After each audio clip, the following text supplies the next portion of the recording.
Today marks 30 years since the Oklahoma City bombing. In 1995, a massive truck bomb exploded outside a federal office building, killing 168 people. It is the deadliest homegrown attack in American history. 30 years later, former President Bill Clinton returned to Oklahoma City for a remembrance ceremony. Clinton was the president when the bombing happened. The ceremony included 168 seconds of silence to honor those who died. Here in the Triad, one local radio broadcaster that you probably know was actually working in Oklahoma City when the bombing happened. Our Joseph Leonard talked with him about that day. Bob Campbell is a radio personality in Winston-Salem, but before that he bounced around the country. And 30 years ago, he found himself in the middle of the deadliest domestic terror attack in U.S. history, April 19th, 1995. It's a date burned into his mind.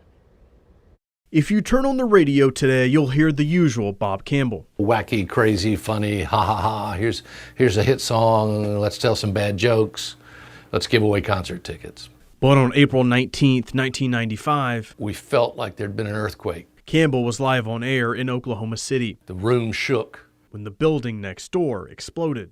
It was like someone had pushed you. Then he saw and heard the aftermath, and it never left him. We're going live on the air. And he came on and said, "Tell me what you see." And he described that horrific scene, the debris and dead victims and body parts. And you could hear sirens in the background. I mean, we were probably on the air within 3 minutes of the explosion. And it was a horrifying scene to be described, obviously. Timothy McVeigh parked a truck outside the Alfred P. Murrah Federal Building and placed a homemade bomb inside. When it detonated, it ripped the building apart, killing 168 people. 19 of them were children. I remember it, and I try to keep it in my heart and never forget all those who died. They were our neighbors. There was one of my daughters, a teacher in my daughter's school. I mean, that's how close it was to everybody. Every year when April 19th comes around, the day returns to him. In a way, the whole day runs like a movie through my head. I can't hit the delete button on it. There are a lot of things I probably would if I could, but I'd like to delete that whole day, but I can't.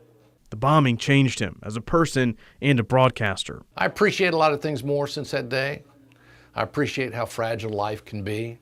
As divided as we are now, we were that divided then. And we're all in the same boat together, and we all need to realize that at some point. Campbell still keeps in touch with his producer who was with him that day. Now, he hasn't been back to see the memorial, but he says he knows one day he will.